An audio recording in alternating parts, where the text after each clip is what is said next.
ಇನ್ನು ಕೇರಳದಲ್ಲಿ ಕೇರಳಂ ಆಯಿತು. ಈ ಚುನಾವಣೆಗೆ ಸ್ವಲ್ಪ ದಿವಸಕ್ಕಿಂತ ಮುಂಚಿತವಾಗಿ ತಮ್ಮ ರಾಜ್ಯದ ಹೆಸರನ್ನು ಕೇರಳಂ ಅಂತೇಳಿ ಮಲಯಾಳಂನಲ್ಲಿ ಇರುವ ಕೇರಳಂ ಅನ್ನುವಂತಹ ಪದದ ಮೂಲಕವಾಗಿಯೇ ತಮ್ಮ ರಾಜ್ಯದ ಹೆಸರನ್ನು ಬದಲಾಯಿಸಿಕೊಳ್ಳಲಾಯಿತು.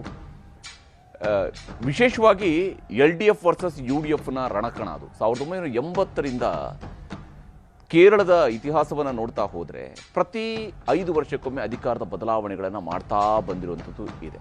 ಹಾಗೆ ಅಧಿಕಾರದ ಬದಲಾವಣೆ LDF ಮತ್ತು UDF ಮತ್ತು LDFನ ನಡುವೆನೇ ಆಗ್ತಾ ಬಂದಿತ್ತು.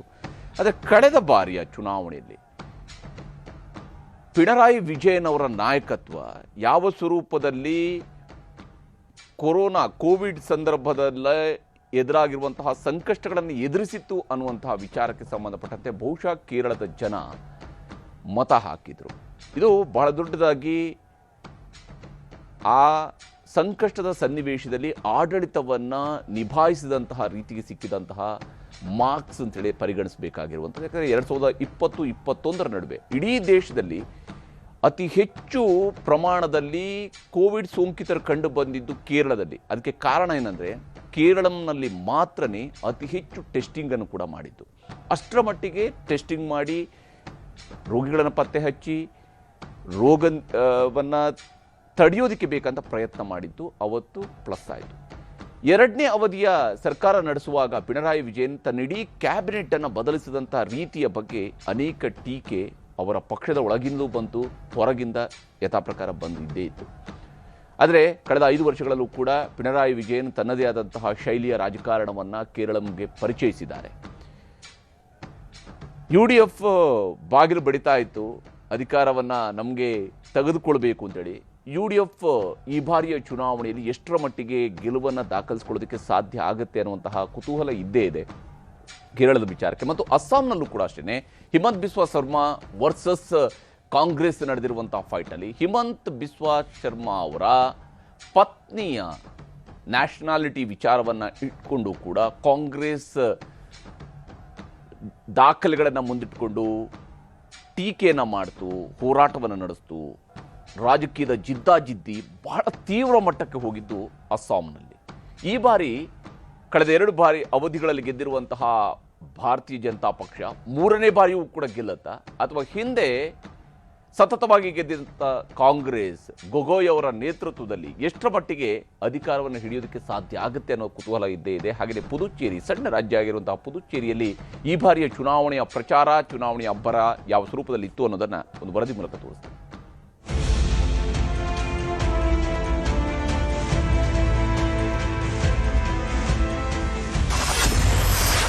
ಅಸ್ಸಾಂನಲ್ಲಿ ಅಸ್ಮಿತೆ ಮತ್ತು ಅಭಿವೃದ್ಧಿಯ ಜಿದ್ದಾಜಿದ್ದಿ. ಅಸ್ಸಾಂನಲ್ಲಿ ಮುಖ್ಯಮಂತ್ರಿ ಹಿಮಂತ್ ಬಿಸ್ವಾ ಶರ್ಮಾ ನೇತೃತ್ವದ ಬಿಜೆಪಿ ಮೈತ್ರಿಕೂಟ ಮತ್ತು ಕಾಂಗ್ರೆಸ್ ನೇತೃತ್ವದ ವಿರೋಧ ಪಕ್ಷಗಳ ಒಕ್ಕೂಟದ ನಡುವೆ ನೇರ ಹಣಾಹಣಿ ಈ ಸಲದ ಚುನಾವಣಾ ಅಖಾಡವನ್ನ ರಂಗೇರಿಸಿತ್ತು. ಬಿಜೆಪಿ ಈ ಬಾರಿ ಸಮಾನ ನಾಗರಿಕ ಸಂಹಿತೆ ಜಾರಿ ಮತ್ತು ನುಸುಳುಕೋರರ ಪತ್ತೆಗೆ ಇಮಿಗ್ರೆಂಟ್ಸ್ ಎಕ್ಸ್ಪಲ್ಷನ್ ಆಕ್ಟ್ 1950 ಅನುಷ್ಠಾನದ ಭರವಸೆ ನೀಡಿದೆ. ಇದಕ್ಕೆ ಪ್ರತಿಯಾಗಿ ಕಾಂಗ್ರೆಸ್ 6 ಸಮುದಾಯಗಳಿಗೆ ST ಸ್ಥಾನಮಾನ ಮತ್ತು ಮಹಿಳೆಯರಿಗೆ ಮಾಸಿಕ 2,000 ಆರ್ಥಿಕ ನೆರವಿನ ಗ್ಯಾರಂಟಿ ನೀಡಿದೆ. ಖ್ಯಾತ ಗಾಯಕ ಜುಬಿನ್ ಗಾರ್ಗ್ ಅವರ ನಿಧನದ ನಂತರದ ತನಿಖೆಯ ವಿಚಾರ ಯುವ ಮತದಾರರ ಮೇಲೆ ಭಾರೀ ಪ್ರಭಾವ ಬೀರಿದೆ ಅನ್ನೋ ಚರ್ಚೆಗಳ ನಡುವೆಯೇ ದಾಖಲೆಯ 80%ಕ್ಕಿಂತ ಹೆಚ್ಚು ಮತದಾನವಾಗಿದೆ. ಆದರೆ ಈ ಮತದಾನದಲ್ಲಿನ ಏರಿಕೆ ಬಿಜೆಪಿಯ ಅಭಿವೃದ್ಧಿ ಮಂತ್ರಕ್ಕೋ ಅಥವಾ ಕಾಂಗ್ರೆಸ್ನ ಬದಲಾವಣೆಯ ಕರೆಗೋ ಎಂಬುದು ಕುತೂಹಲ. ಸದಾಕಾಲ ಪೌರತ್ವ ಮತ್ತು ನುಸುಳುಕೋರರ ಸುತ್ತಲೇ ಸುತ್ತುವ ಅಸ್ಸಾಂ ರಾಜಕಾರಣದಲ್ಲಿ ಈ ಸಲವೂ ಈ ವಿಚಾರಗಳು ಸದ್ದು ಮಾಡಿವೆ. ಮುಖ್ಯಮಂತ್ರಿ ಸದಾ ಮುಸ್ಲಿಂ ನುಸುಳುಕೋರರ ಬಗ್ಗೆ ಮಾತನಾಡುತ್ತಾರೆ.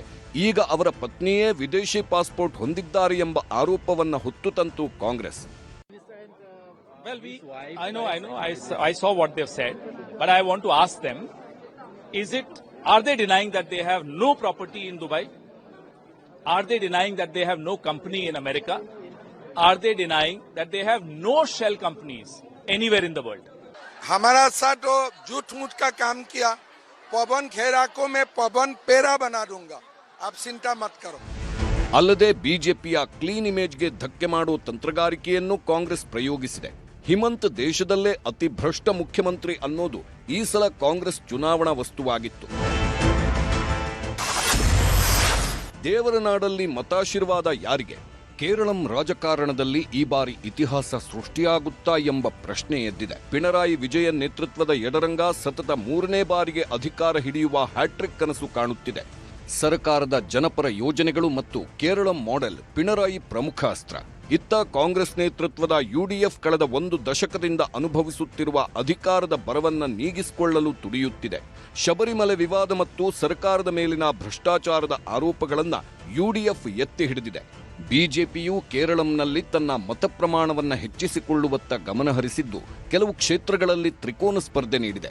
ಕೇರಳಂನಲ್ಲಿ ಈ ಬಾರಿ 78.23% मतदानವಾಗಿದ್ದು ಇದು 2021ಕ್ಕಿಂತ ಹೆಚ್ಚಾಗಿದೆ. केरलम के लोग सवाल पूछ रहे हैं, केरलम के हिस्से का, जनता की मेहनत का ये पैसा कहां जा रहा है? जवाब एक ही है, एलडीएफ वालों की जेबों में। जब यहां एनडीए सरकार आएगी तो भ्रष्टाचारियों से ये पैसा वसूला जाएगा. ಪೂರ್ಣ ರಾಜ್ಯದ ಸ್ಥಾನಮಾನಕ್ಕಾಗಿ ಪುದುಚೇರಿ ಹೋರಾಟ. ಕೇಂದ್ರಾಡಳಿತ ಪ್ರದೇಶವಾದ ಪುದುಚೇರಿಯಲ್ಲಿ ಅಧಿಕಾರಕ್ಕಾಗಿ ಎಐಎನ್ಆರ್ಸಿ ಬಿಜೆಪಿ ಮೈತ್ರಿಕೂಟ ಮತ್ತು ಕಾಂಗ್ರೆಸ್ ಡಿಎಂಕೆ ಮೈತ್ರಿಕೂಟದ ನಡುವೆ ತೀವ್ರ ಪೈಪೋಟಿ ಇದೆ. ಪುದುಚೇರಿಗೆ ಪೂರ್ಣ ರಾಜ್ಯದ ಸ್ಥಾನಮಾನ ನೀಡುವುದು ಇಲ್ಲಿನ ಪ್ರಮುಖ ಚುನಾವಣಾ ವಿಷಯ. ಲೆಫ್ಟಿನೆಂಟ್ ಗವರ್ನರ್ ಮತ್ತು ಚುನಾಯಿತ ಸರ್ಕಾರದ ನಡುವಿನ ಅಧಿಕಾರ ಹಂಚಿಕೆಯ ವಿವಾದವು ಜನರ ಮೇಲೆ ಪ್ರಭಾವ ಬೀರಿದೆಯಾ ನೋಡಬೇಕು.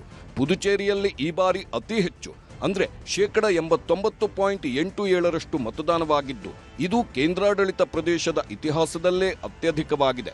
ನಟ ವಿಜಯ್ ಅವರ ಪಕ್ಷದ ಎಂಟ್ರಿಯೂ ಇಲ್ಲಿನ ಕೆಲವು ಕ್ಷೇತ್ರಗಳಲ್ಲಿ ಲೆಕ್ಕಾಚಾರವನ್ನ ಬದಲಿಸಿದೆ. Bureau report, news 18.